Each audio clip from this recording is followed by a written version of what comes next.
So today we have something very special to review, a 2018 Audi A5. Now I have never driven an Audi before, much less an Audi A5. So this was my first chance to see what the Audi brand had to offer. And I went into this studying myself. For 600 plus thousand TT dollars, this vehicle must be spectacular. If it isn't, I'm going to drag it to no end. Starting with the styling. Now, Audi has, well, most European brands for that matter, have mastered the art of less is more. It doesn't try too hard to be out there. It doesn't try too hard to be flashy and in your face. Yet still, when you add the length of this vehicle, coupled with what is known as the fastback, some call it the swept-back look, some call it the sportback look, but it's a kind of coupe. You can see it here. This vehicle has a really elegant stance, and that sportback design actually aids in the functionality of the trunk space, but more on that later in the review. It has large 18-inch wheels with brake rotors that are almost as large as the wheels on some people's vehicles. But for some reason, the rotors aren't drilled or slotted. I'm not sure why they would do that, but it's not drilled and slotted. I would have preferred to see it drilled and slotted, or even one of the two. Now, the back of this vehicle is as elegant as the front of it. It has really cool sequential turn signals, but for some reason, only on the rear. Most automakers don't seem to put sequentials to the front of their vehicles. I think more automakers need to jump on that train, put sequential turn signals front and rear. But the rear light assembly on this vehicle is really sexy as well. And of course, for 600 and something plus thousand, yes, the trunk is powered. You press the button on the remote, or you press the button inside the car and the trunk opens. It also has the beefiest struts I've ever seen in a vehicle. In person, these struts are absolutely massive. I'm not sure if it's over-engineered like the Germans love to do, or it's the casing on the outside making it look that big, but it really looks big and robust. Now, because of the sportback design, you get the best of both worlds. You get some of the space of a station wagon while retaining the look and feel of a four-door sedan. I really love that. I really love how the swept-back look looks, and I love the versatility of it. Now, it's not as wide as I would have hoped, but it goes in really, really deep. So you will have no trouble fitting your luggage and groceries or whatever else you will carry in your 600 and something thousand dollar vehicle. It has enough space for that. Now, because, like I said, it's powered, you can either press the button on the top of the trunk or hit the button on the key fob and it closes for itself.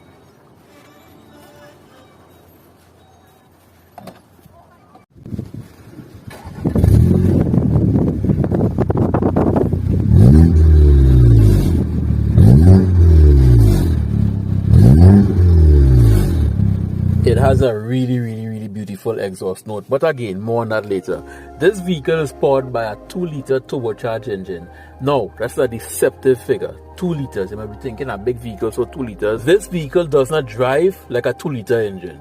And that's partly because of Audi's excellent quattro all-wheel drive system, and also because 100 more horsepower and 100 more foot-pounds of torque was added to this vehicle. Now, looking at the engine bay, you would never be able to tell that except for the cool air intake. But that's because all the parts that were added to this vehicle came from ABT, which is Audi's tuning department. So everything was bolt on, plug and play. But more on that later on in the driving portion. But for now, let's take a look at the interior and see what it has to offer. Let me tell you, this vehicle doesn't disappoint when it comes to the premium feel, the touch, everything about it. Look at the rear seat. The rear seats actually has more lower bolstering to hold you in place than the front seats of most vehicles. It actually holds, when you sit in it, you feel like you are in a seat, except for the middle portion. Now that's because the center of this vehicle has a large transmission tunnel, and again, that's because it's 4-wheel drive. So whoever is unlucky enough to be sitting in the middle seat, yeah, you should have walked home or walked to wherever you're going. But the 2 end seats, left and right, look at it. It actually hugs you. When you're sitting in it, you actually feel like you are in it. So whether you are driving the vehicle or you are being driven, you are going to be comfortable regardless. Even to the rear, it has lights directly above your head. So if you are reading stuff, whatever you may be reading or checking up, there are actually lights above your head. So you can actually see better. And this vehicle has something that I haven't seen in most vehicles. It has 3-zone climate control, which means the front left passenger could have their own temperature, the driver could have their own temperature, and the rear compartment could have its own temperature. And again, it doesn't matter where you sit in this vehicle, you are going to be comfortable. The front passenger and driver has their own independent climate control, and you are the rear, you can set your own temperature. You can feel cold if you want, you can feel warm if you want, you can feel just right like baby bear's porridge.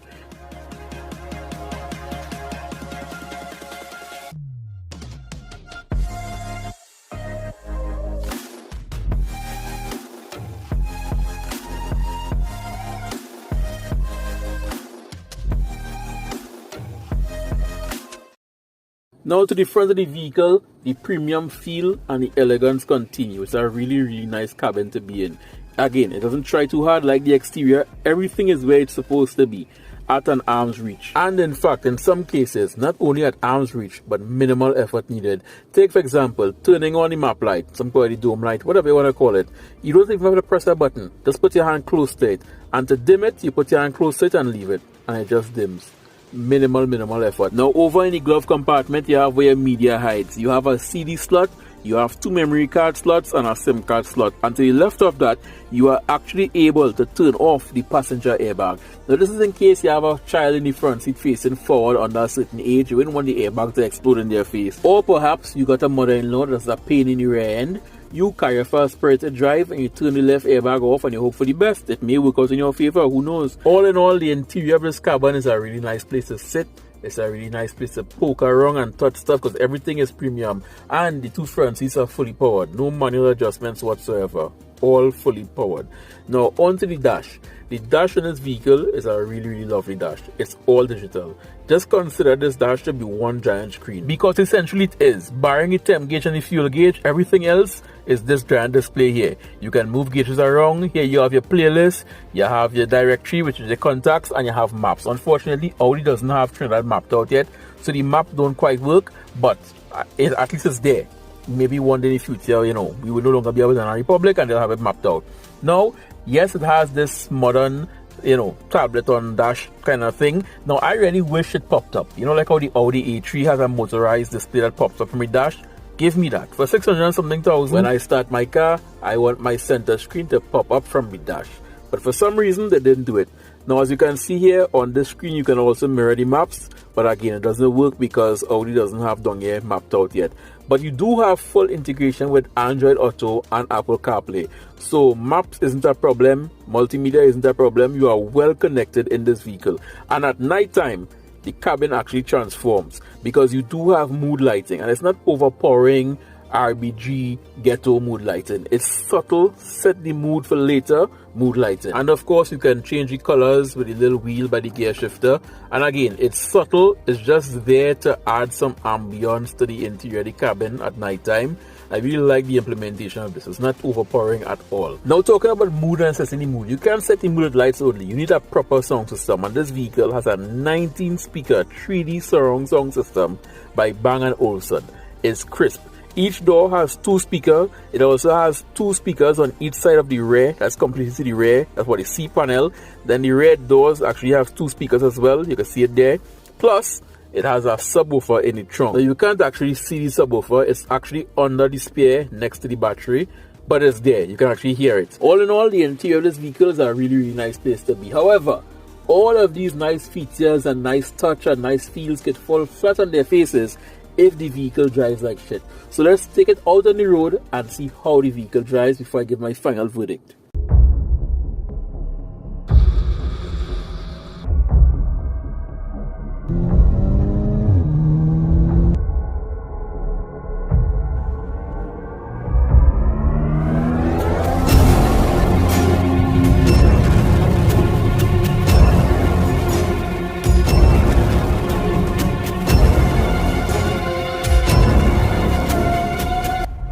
This vehicle is a phenomenal car to drive because aside from the prestige that comes with the Audi badge, and not just the Audi badge but having an Audi A5 badge alongside but also by the fact that this vehicle is a true driver's vehicle, not only in the way it looks, the way it handles, but the way it drives. You just touch your accelerator pedal ever so slightly and it just goes.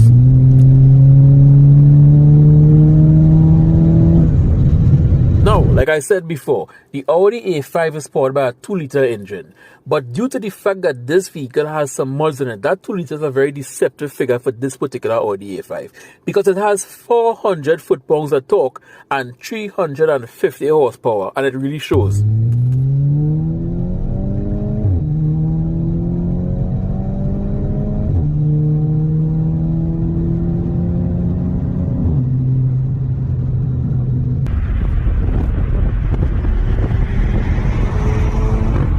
Now, In a rear-wheel drive vehicle, you get the sensation that you are being pushed from the rear. In a front-wheel drive vehicle, you get the sensation that you are being pulled from the front. But because of the permanent all-wheel drive system in the Audi A5, you just get the sensation of movement. You don't know where the movement is coming from. You don't care where the movement is coming from. Those things, though relevant in most vehicles, are irrelevant in the Audi A5. You step on the accelerator pedal and the vehicle gets up to speed quickly because of that 400 foot-pounds of torque and the all-wheel drive system.